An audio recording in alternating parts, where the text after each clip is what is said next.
आइए आज हम जानते हैं उल्लू के बारे में। कृपया वीडियो पूरा देखें। वीडियो पसंद आए तो लाइक, शेयर और कमेंट करें। पसंद ना आए तो कमेंट में पसंद ना आने का कारण अवश्य लिखें। आइए शुरू करते हैं आज का वीडियो।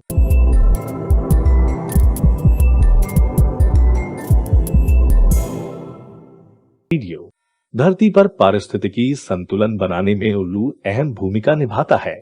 चूहे, छछूंदर और हानिकारक कीड़े मकोड़ों का शिकार करने के कारण इन्हें प्रकृति का सफाई कर्मी भी कहते हैं। मलेशिया में तो किसान फसल बचाने के लिए उल्लू पाल रहे हैं। उल्लू एक ऐसा पक्षी है जिसे दिन के मुकाबले रात में साफ दिखाई देता है, इसीलिए ये रात को ही शिकार करता है। ये अपनी तेज सुनने की शक्ति के दम पर ही शिकार करता है। चूहे, छछूंदर, सांप और रात को उड़ने वाले कीट पतंगे खाता है। एक उल्लू एक साल में 1000 के आसपास चूहे खा जाता है। दुनिया भर में उल्लू की करीब 200 प्रजातियां हैं। भारत में मुख्य दो प्रजाति मुआ और घुघू पाई जाती है। मुआ पानी के करीब और घुघू खंडहरों और पेड़ों पर रहते हैं। भारत समेत दुनिया के कई देशों में प्रचलित पौराणिक कहानियों में उल्लू को बुद्धिमान माना गया है। प्राचीन यूनानियों में बुद्धि की देवी एथेन के बारे में कहा जाता है कि वह उल्लू का रूप धारण कर पृथ्वी पर आई थी। भारतीय पौराणिक कहानियों में उल्लू धन की देवी लक्ष्मी का वाहन बताया गया है। हिंदू संस्कृति में माना जाता है कि उल्लू समृद्धि और धन लाता है। मजाक में भले ही आप लोगों को उल्लू कह देते हो, लेकिन सच्चाई ये है कि उल्लू एक बेहद समझदार रेप्टर कहलाते हैं। वैज्ञानिकों का दावा है कि उल्लू में सुपर ट्यून बुद्धि होती है जो दुनिया में उनकी मदद करती है। यह एक गलत धारणा है। उल्लू अपने सिर को 360 डिग्री तक घुमा सकता है। दरअसल कोई भी पक्षी अपनी गर्दन विभिन्न दिशा में केवल 135 डिग्री ही घुमाने में सक्षम है। उल्लू अपने शिकार को बेहद दूर से भी देख पाता है। दरअसल उसकी आंखें गोल नहीं होती, लेकिन उनमें जुड़ी नलियां हैं जो बेहतर गहराई की धारणा प्रदान करती हैं और उन्हें अत्यधिक दूरी से शिकार देखने की अनुमति देती हैं। लेकिन उनकी पास की नजर स्पष्ट नहीं होती है। उल्लू की 3 पलकें होती है।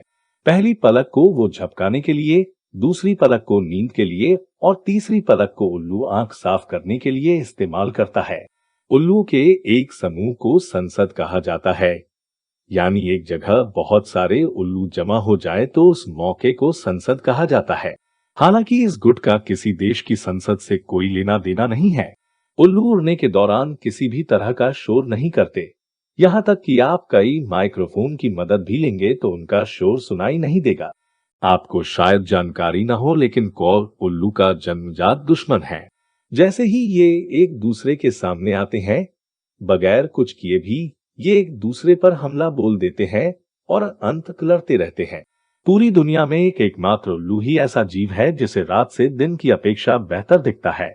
धरती पर उल्लुओं की 200 से ज्यादा प्रजातियां पाई जाती है, लेकिन अंटार्कटिका में उल्लू नहीं पाए जाते। पक्षियों की पूरी प्रजाति में उल्लू ही एकमात्र पक्षी है जो नीले रंग को पहचान सकता है।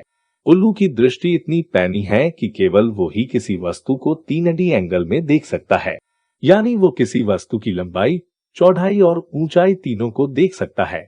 उल्लुओं के दांत नहीं होते। वे अपने शिकार को चबाकर नहीं खाते बल्कि निगल जाते हैं। उल्लू बुद्धिमान पक्षी होता है। ये इंसान के मुकाबले 10 गुना धीमी आवाज सुन सकता है। बेहद शांत उल्लू के कान आकार में एक जैसे नहीं होते हैं। दुनिया का सबसे छोटा उल्लू 5 से 6 इंच और सबसे बड़ा 32 इंच का है।